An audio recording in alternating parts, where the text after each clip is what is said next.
ഞാൻ നമ്മുടെ അനഘ മാവേലിക്കരയിൽ നിന്ന് നമുക്കൊപ്പം ചേർന്നുണ്ട്. അപ്പോൾ അനഘ കുറേ ദിവസമായിട്ട് വിളിച്ചിട്ട് കിട്ടുന്നില്ല എന്നുള്ള പരാതിയായിരുന്നു. ഇന്ന് നമ്മുടെ മിനി ടീച്ചർക്കും മാവേലിക്കരയിൽ നിന്ന് വിളിച്ചിട്ട് കിട്ടുന്നില്ല എന്ന് എനിക്കിപ്പോൾ മെസ്സേജ് അയക്കുന്നുണ്ട്. അപ്പോൾ Anagha, good evening sir. Good evening. അനഘയ്ക്ക് ലോട്ടറി അടിച്ചു അല്ലേ?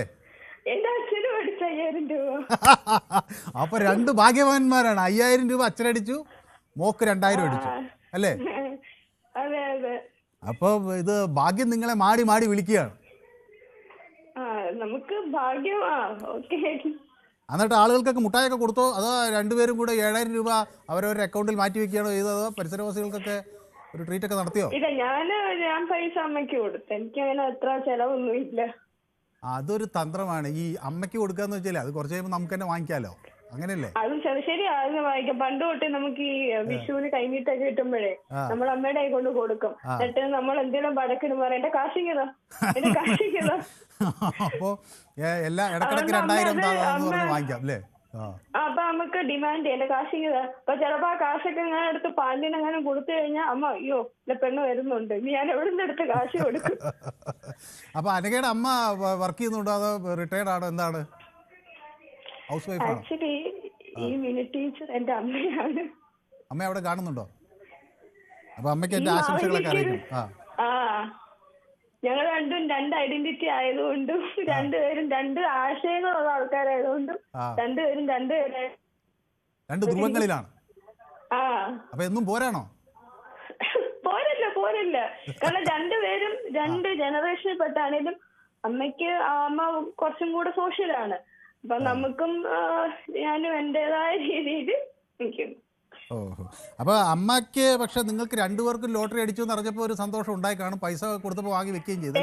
ഇല്ല, അമ്മയ്ക്ക് എടുത്തതിന് അടിച്ചില്ല. അപ്പൊ അമ്മയ്ക്ക് സന്തോഷം കുറവായിരുന്നു. അപ്പൊ നിങ്ങൾ 3 പേരും ലോട്ടറി എടുത്തു, നിങ്ങൾക്ക് 2 പേർക്ക് അടിച്ചു അല്ലേ? പക്ഷെ 2 പേരുടെയും പൈസ അമ്മയ്ക്ക് കിട്ടുകയും ചെയ്തു.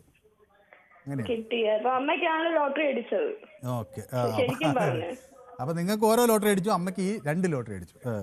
ഏതായാലും അപ്പൊ അവിടെ ആളുകൾക്കൊക്കെ ഒരു മിഠായിയൊക്കെ കൊടുത്തൊരു സന്തോഷമൊക്കെ നമുക്ക് അങ്ങനെയാണല്ലോ. ഭാഗ്യം വരുമ്പോൾ നമ്മൾ മറ്റാളുകളെയും കൂടി ഉൾക്കൊള്ളണ്ടേ. അപ്പൊ ഈ വിഷയത്തിലേക്ക് വരുമ്പോൾ അനഘ, ഞാനിപ്പോ ഇങ്ങനെ വലിയൊരു ആശയക്കുഴപ്പത്തിലാണ്.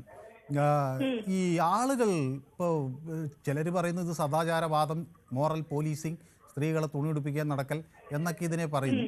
വേറൊരു വിഭാഗം ആളുകൾ ഇത് നമ്മുടെ ഒരു സാംസ്കാരിക അപജയമാണ്, ഇപ്പോൾ ഇങ്ങനെ ഉദ്ഘാടന ചടങ്ങുകളിലും ഐറ്റം ഡാൻസുകളിലും എല്ലാം കാണുന്നു. അപ്പോൾ കല്യാണി പ്രിയദർശിനിയൊക്കെ ആളുകളിങ്ങനെ ഉപദേശിക്കുകയാണ്. സായ് പല്ലവിയെപ്പോലെ കൃത്യമായ റോളുകൾ തിരഞ്ഞെടുത്ത് നല്ലൊരു ഇത് ചെയ്തുകൂടെ മോളെ, നിന്നിൽ നിന്ന് ഇത് പ്രതീക്ഷിച്ചില്ല എന്നൊക്കെ പറഞ്ഞ് സൈബർ സഹോദരന്മാർ ഇങ്ങനെ വരികയാണ്. അപ്പോൾ ഇതിൽ ആരാണ് ശരി? അനഘ ഇപ്പോൾ ഒരു പുതിയ തലമുറയുടെ ആളുമാണ്, എന്നാൽ പഴയ ആളുകളുടെ കാര്യം മനസ്സിലാക്കുന്ന ഒരാളുമാണ്. അപ്പോൾ ഇതിലാരാണ് ശരി?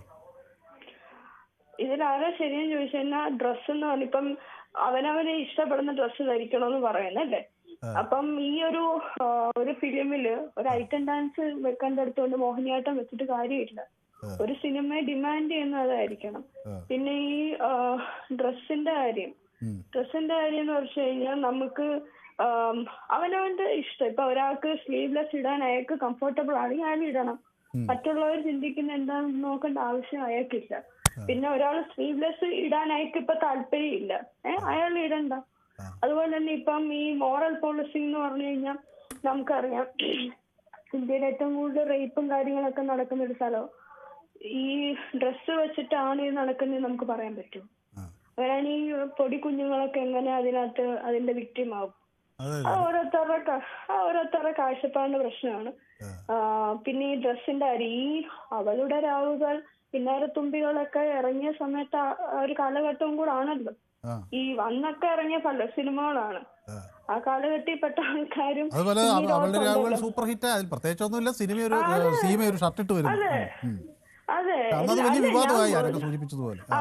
അതെ, ആ കാലഘട്ടത്തിൽ ഇതേപോലെ സിനിമകളൊക്കെ ഇറങ്ങിയിട്ടുള്ള സമയമാണ്. അപ്പൊ ആ കാലഘട്ടത്തിലുള്ള ആൾക്കാർ ഒരു 70% കൂടി ഇന്നും എല്ലാരും കാണും അല്ലെ. അപ്പൊ ഓരോ സിനിമ ഓരോ ജോണറാണ്. ഇപ്പം സായി പല്ലവി ആ റോൾ ചെയ്യുന്നുണ്ടെങ്കിൽ ചിലപ്പോൾ ആ റോള് ഡിമാൻഡ് ചെയ്യുന്നതായിരിക്കും. അവര് സാരി ഇട്ട് കിടക്കുന്നുണ്ടെങ്കിൽ അവർക്ക് അതായിരിക്കും ഇഷ്ടം.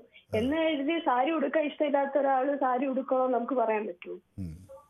അപ്പൊ ഇതെല്ലാം അവരവരുടെ സ്വാതന്ത്ര്യത്തിന് വിട്ടുകൊടുക്കുക, നമ്മളിത് വേണമെങ്കിൽ ആസ്വദിക്കുക അല്ലെങ്കിൽ മാറിയിരിക്കുക അല്ലേ? അത് നമുക്ക് ഇപ്പൊ ഞാൻ ഒരു കാര്യം പറയാം സാർ. നമ്മളിപ്പോ ഞാൻ പഠിക്കുന്ന ടൈമില് നമ്മളൊരു സ്ലീവ്ലെസ് ഇട്ടോണ്ട് ഒരു ബസ്സിൽ കയറിയപ്പോഴും ആൾക്കാരുടെ വിചാരം നമ്മൾ തുണിയില്ലാതെ നടക്കുന്ന പോലെ അങ്ങനെ ഒരു ചിന്താഗതിയുണ്ട്. പിന്നെ അതുപോലെ തന്നെ ശരിയാണ്, നമ്മൾ ചില പബ്ലിക് പ്ലേസിൽ പോകുമ്പം നമുക്ക് ഓവർ എക്സ്പോഷർ വന്നാൽ നിങ്ങൾക്ക് തന്നെ ഓൾറെഡി ഒരു അൺകംഫർട്ടബിലിറ്റി നിങ്ങൾക്ക് തോന്നുവാണ്. അങ്ങനെയുണ്ടെങ്കിൽ നിങ്ങൾ വേണ്ട, പ്രശ്നം തീർന്നില്ലേ. ഇപ്പം നമ്മള് ഫോർ എക്സാമ്പിൾ നമ്മള് ബീച്ചിൽ പോകുമ്പോൾ ആ ബീച്ചിൽ ഒരു വസ്ത്രം ധരിക്കുന്നു. ആ വസ്ത്രം കൊടുത്ത് നമുക്ക് ഒരു പക്ഷെ ജോലിക്ക് പോകാൻ കഴിയില്ല. അത് ആ വസ്ത്രമല്ല ജോലി ഡിമാൻഡ് ചെയ്യുന്ന. ആ ജോലിക്ക് ചെയ്യുന്ന വസ്ത്രം ചേരുന്ന ഒരു വസ്ത്രമുണ്ടോ അവിടെ കംഫർട്ടബിളായി നമ്മളെ ജോലി ചെയ്യും. അപ്പോൾ ബീച്ചിൽ നമുക്ക് വേറൊരു വസ്ത്രമായിരിക്കും നമ്മുടെ കംഫർട്ടബിൾ അല്ലേ? ഇപ്പൊ ഞാൻ പറയട്ടെ സാറേ, ബീച്ചിൽ ഇപ്പൊ പാവാട ഇട്ട് പോകാൻ കംഫർട്ടബിൾ ഉള്ളവർ ഇട്ടുകൊണ്ട് പൊക്കോ. അതേസമയം ബീച്ചിൽ പാവാട ഇട്ട് പോകുമ്പോ ഇല്ല എനിക്ക് ഇത് പൊങ്ങിപ്പോവും എന്ന് കംഫർട്ടബിൾ അല്ലാത്തവർ ഇതെന്താ? അവനവൻ അറിയാമല്ലോ അവനവന്റെ കംഫർട്ടബിൾ എന്താണ്. ഇപ്പൊ എനിക്ക് നല്ല ഡസ്റ്റ് അലർജി ഉള്ള ഒരാളാണ്. ഞാൻ കൊണ്ട് റോഡ് പണിയുടെ സൈഡിൽ പോയിട്ട് എനിക്ക് തുമ്മല് വരുമെന്ന് എനിക്കറിയാമല്ലോ. അപ്പൊ എനിക്ക് എന്താണോ കംഫർട്ടബിൾ, ഇപ്പൊ എനിക്ക് അമ്പലത്തിൽ പോകുമ്പം സാരി ഉടുത്തു പോകാൻ എനിക്ക് കംഫർട്ടബിൾ ഞാൻ ഇട്ടോണ്ട് പൊക്കോട്ടെ. തൊട്ടപ്പുറത്ത് സ്ലീവ്ലെസ് ഇട്ട് ഒരാൾ വന്നാൽ ഇപ്പൊ അവർക്കതായിരിക്കും കംഫർട്ടബിൾ. ഇപ്പം ഓരോരുത്തർക്ക് അവനവന്റേതായ പെർസ്പെക്റ്റീവ്, അവനവന്റേതായ നമ്മളുണ്ടല്ലോ. നമുക്ക് നമ്മുടെ ഒരു സർക്കിൾ ഉണ്ട്, അതിൽ തന്നെ അവർ നിൽക്കട്ടെ. നമ്മളിപ്പം വേറൊരാൾ മുണ്ടിൽ ഷർട്ടിട്ടോണ്ട് പോവാ, ഞാൻ പോയിട്ട് പറയാം നിങ്ങൾ ആൾക്കൊത്ത് മുണ്ടിൽ ഷർട്ട് ഇടണ്ട, ഫാനിൽ ഷർട്ട് ഇട്ടാൽ മതി എന്നല്ല അയാളത് കേൾക്കൂ. അയാൾക്ക് ഇഷ്ടമുള്ളത് അയാൾ ഏറ്റുള്ളൂ. അതുപോലെ ഉള്ളൂ. നമുക്ക് മാക്സിമം നമ്മുടെ കാര്യം നോക്കി നടക്കുമ്പോൾ അല്ല, നമ്മുടെ കാര്യത്തിലോട്ട് ആരെയും നമ്മൾ ഇടപെടാൻ സമ്മതിക്കാത്ത ആൾക്കാര് മാക്സിമം മറ്റുള്ളവരെ ചൊറിയാതിരിക്കുന്നതാണ് ഏറ്റവും നല്ലത്. അല്ലെങ്കിൽ പിന്നെ ഓക്കെ, നിങ്ങൾ പറഞ്ഞതല്ലേ നാളെ തൊട്ട് ഞാൻ പാന്റ് ഷർട്ട് ഇടാം, ഓക്കെ പ്രശ്നമില്ല. നിങ്ങൾ പറഞ്ഞ പോലെ ഞാനും നാളെ ഒരു വട്ടം ചുരിദാർ ഇടാം, സിമ്പിൾ. വ്യക്തമാണ്. അപ്പോൾ ഏതായാലും ഇപ്പോൾ ലോട്ടറി അടിച്ചതിൻ്റെ സന്തോഷത്തിലാണ് അനഘ. അപ്പോൾ അമ്മയോട് എൻ്റെ ആശംസകളൊക്കെ അറിയിക്കണം.